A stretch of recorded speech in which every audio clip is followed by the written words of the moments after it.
It all started with a very simple idea. Tell the stories of how successful middle market CEOs made it to the corner office.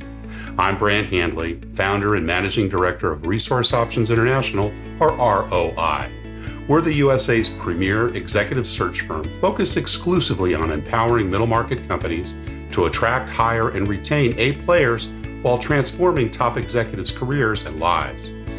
ROI's Into the Corner office is dedicated to discovering how middle market CEOs advance their career, and we're making these remarkable and sometimes quite unbelievable stories available to you for the very first time.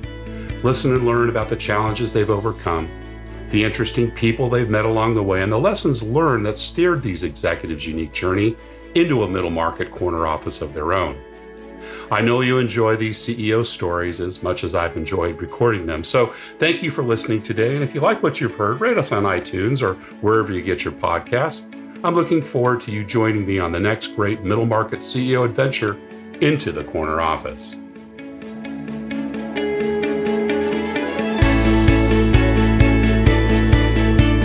Today, my guest is CEO Paul Damico. Paul joined NAF Grill as CEO in June of 2017, bringing more than 35 years of food service experience to this role.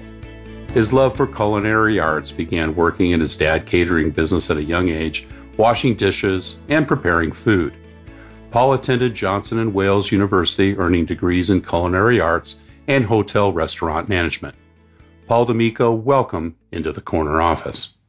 Thanks for having me. Great to have you here. You know, we always like to kind of start with the early years, and you've got such a deep bio. I'd like to kind of capture how that all began. And maybe you could just tell us a little bit about growing up and what was your family like and what part of the country you did, were you raised? Yeah, I was born in Long Island, New York, and I am one of 6 children. My mom was a stay-home mom, and my dad was a cost analyst for Grumman Aerospace, and he was with that company for 40 years. Wow. He worked on, Did they have a plant out in Long Island? Was that where he was based? Yeah, it was. Grumman was the single largest employer on Long Island, and my dad started there. I think he started there in the 60s, and he was a cost analyst on the F-14, which was the number one fighter jet that the U.S. had in their arsenal back at that time. It was for many, many years. Yeah. But we had 6 kids. And where were you in the pecking order? I was number 3. Okay, right in the middle. And so I have 4 sisters and I have a brother.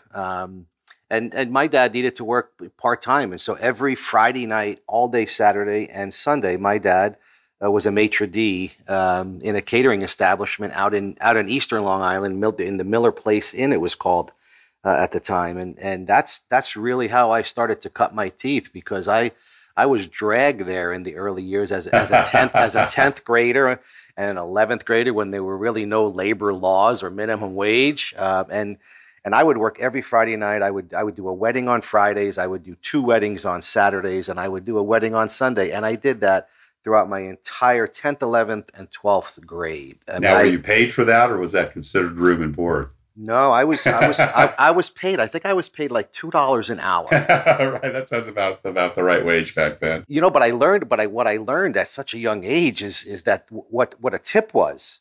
Yeah, and right. you learn to work really hard and make brides very happy, and you got rewarded at the end of that event, and that was the most amazing thing for me. Yeah, so customer service skills were developed early on. So I was so ahead of my time for dealing with what I was dealing with. As a 10th grader, I was involved in alcohol, and I was involved with kitchen equipment. Things most people don't even get to experience in their entire life, but.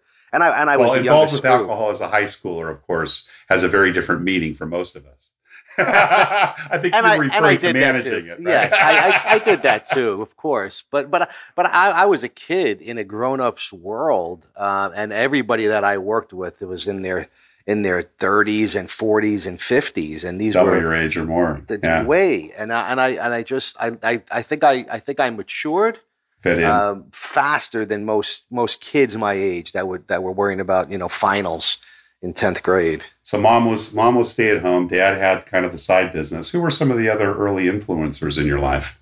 I would say that the owner of the Miller Place Inn owned a couple of restaurants in town, and I just everything this guy touched, and I'm talking about back in the mid '70s, really early '80s. I watched him run 5 different restaurants in town, and everything he touched turned to gold. And what you learn is that it was because of the food, right? Everybody's got their favorite dive, but this guy ran such incredible high volume um, food quality restaurants that I was a bit enamored with it. I couldn't wait to get to work, Interesting. on a Huh. Friday night. What were some of the lessons other than obviously delivering good food and, making people have that enjoyable experience? What were some of the other things you learned from him? I mean, people are coming to his restaurants, or brides are coming to his facility, and our goal has always been to make them happy. Yeah. And because nobody marketed those restaurants like we have to market our restaurants today, and it was word of mouth. And if a bride told the community that she had an amazing event there, she always mentioned the food, but if she mentioned the service, it was something that always brought more people back. Booked him out through the spring, I'm sure. Years, I mean, years in advance, and it's still like that today, but more so because there's less places to get married. But if you wanted a place that was known for their quality of service and food, you were 3 years booked out. Well, Paul, it sounds like your weekends were pretty busy with your early food and beverage experience. Tell us a little bit about your student life. Were you a good student, kind of middle of the road, struggling at school in your early years? I would say that I was a solid B student. I got good grades. I didn't get great grades. I had a couple of very close friends that I'm still very close with today, and those two guys were, they were A pluses, right? They were dean's list, and I just wasn't there, and so I was a solid B student all throughout high school. But when I got to college, and I got my first year of college was purely in the kitchen.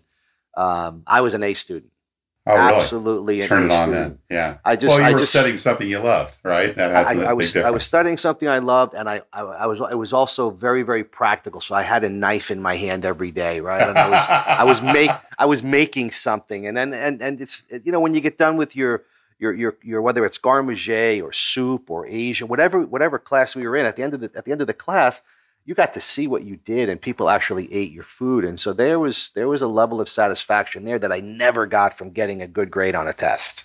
What about outside of class? Again, back to junior and high school. Any sports, music, theater, any other pursuits? Did you have time for anything else? I always made time for sports. I played soccer, ninth, 10th, 11th, and 12th, and I played lacrosse ninth, 10th, 11th, and 12th, and then I picked up lacrosse again in my freshman year of college. It's just a sport that I love. And then Great sport. Yeah. it's interesting because after college, you get into work, and I didn't play lacrosse again for probably 20 years. And then when I started that company in LA called Food Brand, I got involved with coaching a youth team because nobody would, right? That's usually the way it happens. And Well, I got lacrosse really isn't a West Coast sport either, so no, I'm and sure it was getting started. I was part of the team bringing it out there. So that was an amazing opportunity and amazing time for me because I actually started to play in a 30 and over league, and then I played in a 40 and over league, and then I played in a 50 over league, and then you have to stop because if you get hurt, you can't go to work. Yeah, exactly. The risks involved. So I've What stayed a- I've stayed involved in that sport almost, for the better part of my life. Yeah, good sport. Good sport. Well, what about entrepreneurial things? Obviously, again, the catering business would give you a lot of spending money. The tips made a difference. But, anything else younger on in your younger years? Did you have a paper route? Did you sell things at Christmas time? Were there other kind of entrepreneurial things that you did growing I up? mean, the only other thing that I did that I could consider entrepreneurial was in 11th grade. I had a penny saver route. I don't know if you remember what that Oh, is, but sure. Absolutely. We you had know, that in our area. Yeah. penny saver. They would drop the papers off. They would drop the bags off, and you had to stuff the bags and get them out by 6 a.m. And I did that for one summer, and I hated it.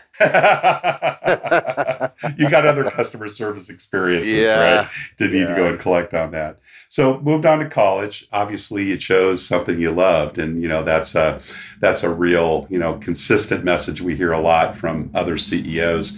Did you pick Johnson and Wales because of their food and background? I mean, was it a foregone conclusion you were going to go to college? I'm assuming Dad likely had a degree, right, working at Grumman, or was he more of a, did he kind of come up through the vocational No, ranks? he was in the Army for years, and he had an associate's degree in economics. Got it. And mom, did she go to college? My mom did not go to college. So older brothers and sisters, were you the first one to kind of? No, I have my two older sisters both went to college. They're both in the medical industry, and then the third, the fourth, the fifth, and the sixth are all in the hospitality industry. So Oh, really? Got it. Well, three of us went to Johnson and Wales. Nice. So did they all go kind of work for dad in the catering thing on the weekend, or was that okay? No, they didn't. They never. The rest of the family never got involved with that. Interesting. Huh. So anyway, so it was kind of your love, meeting this restaurateur, working for dad, that led you to pick that university because of their restaurant and food, that service background? I wouldn't even say that I picked it. I would say that my father picked it. Yeah, okay, got it. And he said, this is where I think you should go. And we went up one weekend. We took the ferry over to Connecticut and drove up, and we visited the school. And I when I saw those institutional kitchens, I and said, all I the guess cutlery and everything else with it. I said, I guess this is for me. Awesome. And I went. And then Did your dad? Let's talk a little bit about that. Did your dad kind of see something in you? What do you think kind of led him to believe that this was the right path down your road? I have to believe that he saw something in me. I mean, I was viewed, looking back, I was viewed by him and that entire restaurant organization as just this hard worker that was always going the extra yard.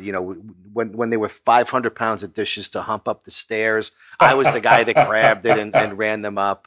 And so, I was kind of the go-to guy, which in the early days in 10th grade, I was a dishwasher, and I made coffee, and I loaded trucks, and I took out trash. And that's why by the time I was a senior, I was actually cooking for these weddings. And that to this day, I look back on that, and that still blows my mind. That's really that young, I could be 16 or 17 years old, responsible for a wedding that people are paying tens of thousands of dollars for.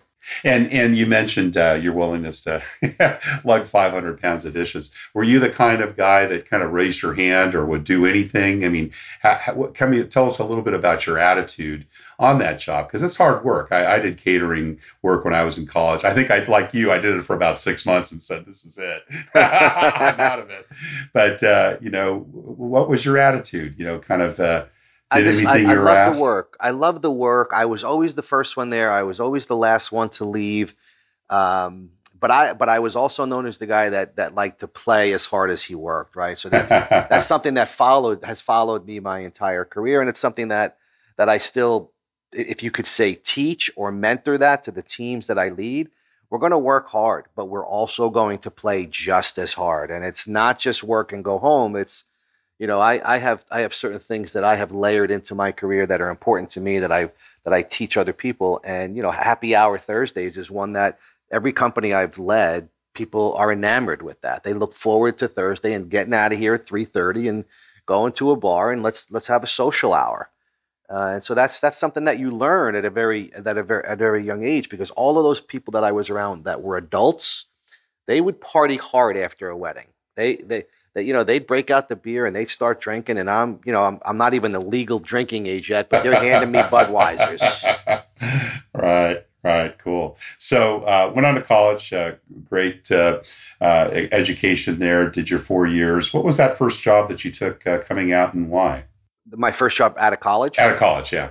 Yeah, I mean, I was recruited on campus at that time back in the 80s. Marriott was the gold standard. Right, of course. When all of the businesses came on campus to recruit, the line at the Marriott. Yeah, they were the gold. Was always the longest, right? There was nobody at Hilton, there was nobody at Hyatt, and so I got recruited while I think we had another 3 months left in the year. And so I knew I was going to work for Marriott. I just didn't know where or what role. And then after graduation, right in the middle of the summer, I was notified that I would be working in the airport division. And I had no idea what the airport division was. I thought I was going to work in a hotel behind a front desk, blue blazer, red tie, wingtips, the whole thing.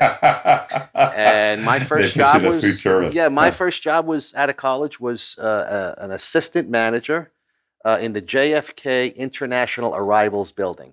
And that sounds really sexy, but I ran snack bars. Right. And I served the best nachos and the best hot dogs to every passenger that would buy it. And again, I felt like I was back in high school and I was running kegs, down the concourse, and I was serving hot dogs. And I became known very quickly by the leadership team within that terminal, that this is a rising star, and I was told that. Which allows you, when you become that person, when you show that you care, whether it's serving hot dogs or serving Chateaubriand, if you give it your all, you get recognized, and when you get noticed, opportunities are brought your way. And so while I was this terminal operation was a very sophisticated. There were 35 snack bars and bars. There was fine dining. There were buffet restaurants. There were staff canteens.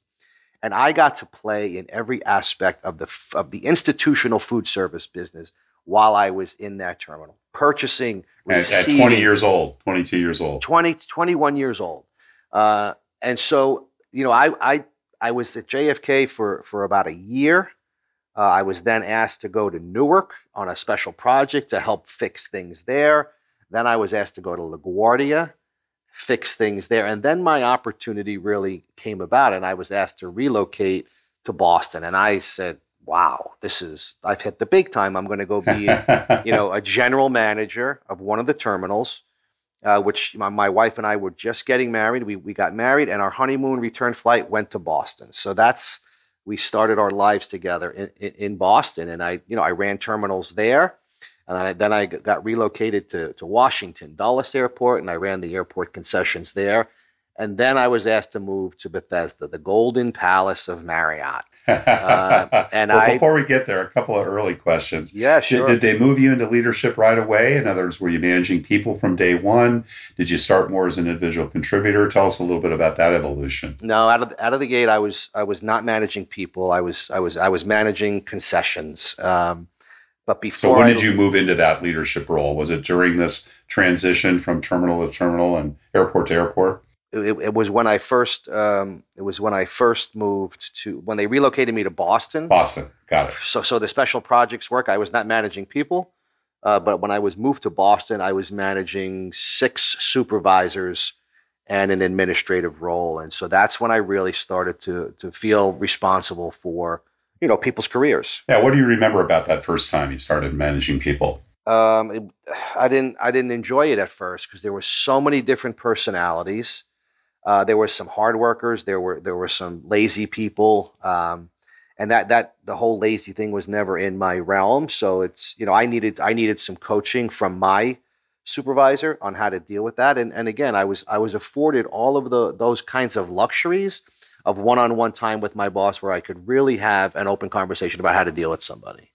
And that's really where all that started to happen. It's not something that they taught me at Johnson & Wales, right? They don't teach you how to deal with people and challenges with human beings. What were some of the best or worst lessons you've learned from some of the bosses you've had, particularly during those earlier years at Host Marriott? Yeah, I mean, my bosses were tough. I mean, they were screamers. They were desk pounders. I mean, they really thought they could move the business by being loud and obnoxious. But I was able to roll with the punches, and get the job done. But they, over time, they became my advocates. But you always watch from the sidelines, and they would, all the new blood that was constantly coming in over time, you could see that they would be pounding the desks and screaming people to see if they could actually deal in this kind of high-paced, high sales volume, volatile concession business where there's no Americans eating the food. Nobody speaks English, and it's a very difficult piece of business to run. What were some of the lessons that you learned during those early management years when you were, obviously running an organization, had those direct reports? I think I still do it to this today, but write everything down. When the terminal manager calls you, and there's no cell phones back then, so it's on a phone. They've got to find you, and they're screaming into the phone, and they're screaming, "Get up to the office!" And I'm running up to the office. I always made time to stop and get my pad and my pen and get up to the office because I knew it was going to be a volatile situation because that's how I got invited to this situation. And I've always wrote down what was said and what I needed to do. And to this day, I mean, today I do it on my iPhone, right? I use the Notes app more than probably any other app because it's always there for me to go back to. Paul, how would you say your leadership's evolved over time? I have become the opposite of my early bosses. Really? Interesting. Yeah. I mean, I think if you lined up 10 people that have worked for me over the years, I think they would tell you things like, we feared you, but in a very calm kind of way. Because I'm not a screamer. I never have been a screamer. I went through that war and came out of that the other side, learning from that, saying I'm not. So you never adapted those approaches. You were able to maintain that. Mm-hmm. Yeah. No, because as the years, as the years pass by, HR became more and more ingrained in everybody's head about how to deal with people. And today it's 20x what it was back then, right? You can't look the wrong way, you can't touch the wrong way, you can't talk the wrong way. And so I started to understand that. And I really felt that by setting the goal and holding people accountable for the work that had to get done and then rewarding them in the best way possible, they really learned to respect that type of leadership. And if you said to me, what is the one thing you want to tell us, I would tell you that I learned to be a servant leader. And I learned that early on. And so whether that was me cleaning up the table after a staff meeting, and today in the boardroom, when the board meeting is over and I've completed my tasks and everybody gets up and leaves, I'm still to this day cleaning the cups and coffee cups and carrying the dishes. I don't need an admin to come in and do that. I don't need the cleaning crew. I can clean the coffee cups if everybody else is too lazy to do that. And so I bring that to everything that I do. Paul, it's interesting you say that concept of servant leadership's been expressed in a number of the podcasts we've done, and it's everything from, I'm at the bottom of the pyramid, I serve everyone else, to how you've expressed it. Where did you see that modeled? Was that back in the catering business? Was that something that Dad, had communicated with you? Where did you kind of get the feeling that was the right approach? I think that came. I wouldn't say that was my father. My father always had people around him, and he was like running an orchestra. Right. So he was the conductor. He was the conductor. He never lifted anything, but he always knew what needed to be lifted, and always had a group of people there willing to lift for him. So maybe that was the beginning of it. But through my career, when you spend 14 years with a company like Marriott and you learn everything that you can about the food service business, and then the entrepreneurial bug bites you and you go out on your own and you have nothing but a laptop and an office, you are doing everything. You are ordering the office supply, you are doing your own flights, you are making your own expense reports. There's nobody around you. So that's really where that started. And I would say that it came full on after I left Marriott, because in Marriott there's always people to do things. Well, it's you mentioned Marriott, and a wonderful organization. I had the pleasure of meeting Bill. About a year or two ago, we were at a conference together, and I sat right up front. He was one of the speakers, and he really impressed me as someone who probably also believes in that servant leadership. Was it exhibited at all there at Host Marriott? Did you feel that in some of the bosses you had worked for, see that type of behavior? No, not so much. No, it didn't trickle down. It really. I think that what Bill was really good at, and whether he was touring the airline hangar or touring a 5-star hotel, what Bill was good at was touching and connecting with the hourly workforce. Yeah. He was revered when he showed up at the property. Whether you were cutting vegetables or sweeping the floor, everybody stopped to almost bow as he walked down the hallway, and he commanded that respect because it was a service-led organization. Right. Take care of the guest, and they'll take care of you. The basics. I wouldn't say it was servant leadership, but that good connecting with people. Yeah. Great connecting. But one thing that you could call it servant leadership. One thing Bill always did was he was always the first one to pick up the cigarette butt, or the piece of trash or the napkin on the floor. And so that manifests itself in servant leadership when employees see that. Let's talk a little bit about company culture. You worked for a couple of great organizations and then obviously went into smaller organizations, some that you founded your own, others that you've joined. What are your thoughts on building a company culture, Paul? It's one of the I think it's one of the most difficult things to do, and I'm experiencing it now with this startup that I'm part of. But Because you've been sometimes there just about a year or just barely just a year, right? just a year. And it's a young organization, but I believe that the leader or the CEO is responsible for setting that strategy. Like, culture is important. Let's all believe that culture is important.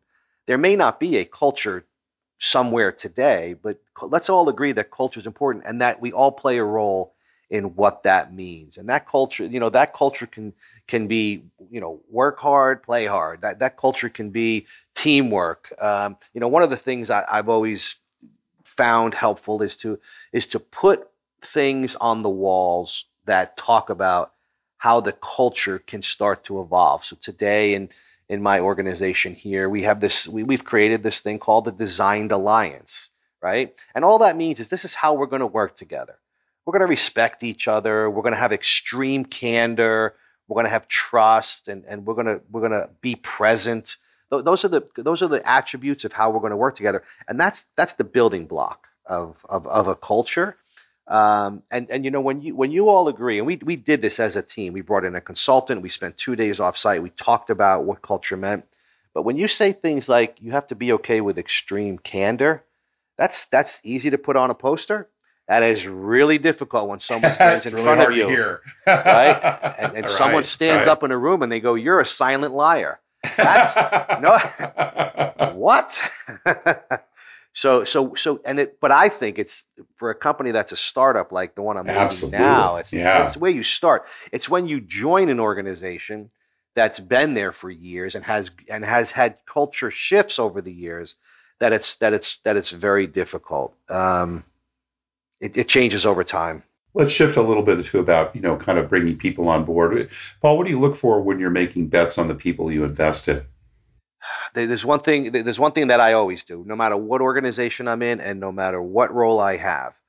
If I am part of the interview process, I am going to meet every single person that gets interviewed in this organization, right? So whether that's the admin or the accounts payable clerk, and I do that for one reason. I do that to tell a quick story. I want to see how they interact with me. I want to see if they're nervous around me, because I don't want people nervous around me. But I meet with them for 15 minutes and I just tell a quick story. And that story is, the company that I've built here is a sandbox to me. And there's only two things that can happen in that sandbox, right? And so I want you to close your eyes and I want you to think about being on the beach and I want you to think about a sand area. You can build beautiful sandcastles together, or someone can come in and start kicking sand around. And I said, if you are a sandcastle builder, you will have a great career here. And we are open and we are transparent, and you will come talk to me whenever you want. If we find out that you're kicking sand in people's faces, it's okay. That's just you. But we're just going to tap you on the shoulder and say, thanks for coming. Doesn't mean we don't like you. Doesn't mean we don't respect you. But this is not the place for you. So we're going to just send you on your way. And I think people really, in their mind's eye, can picture that happening if they're not going to give 110%. So you're looking for builders, essentially, Absolutely. right? Yeah, yeah. And if you only have a few minutes with someone, do you go through that scenario, or is there other questions that you like to ask to try to get at that that cultural acceptance, I guess, is the best way to describe it? I always like to just ask one question, and it was, tell me what you hated about your last job, right? And I don't want to know what you liked, because you'll make something up, right? I really want to catch you a little off guard and say, what didn't you like about it? Because I want to make sure we don't have that here if you're going to join this team, right? I Yeah, want to I, right, wa- I want to I right. want to flush it out, and that's all part of being really transparent, and that's really hard to do in an interview. When you're the accounts payable clerk that you're interviewing for, and the CEO wants to meet with you, you get nervous, and I'm trying to break down those barriers. Paul Damico, you've been very, very generous with your time. We do have one last question that we ask all the CEOs that join us. What kind of career or life advice would you give to someone who's got their own eyes on the corner office? Be that person that does something in your job or in your day or in whatever career you're in now, whatever level you're in now. Be that person that gets recognized. Be that person, because there's a sea of vanilla out there. and so what are you going to do? What are you going to do so that the leadership team sees you? Because everybody's looking for great people, right? Because there's very few companies are stagnant. Every company wants to grow, and they need future leaders. They don't just show up. And so what is that thing that you're going to do to raise people's eyes, to get the executive leadership team talking about you, regardless of what level in the organization you are? Paul, thank you once again. We've really enjoyed hearing your story of your journey into the corner office. Thanks for having me. Thank you for listening to Into the Corner Office with Brant Hanley. We hope you enjoyed hearing our guest CEO story as much as we did. If you want to hear more CEOs reveal their journey into the corner office, please subscribe via iTunes and tell your friends and colleagues. For more information about Brant, Resource Options International, and the mighty middle market, visit www.goforroi.com. We look forward to having you join us for our next episode.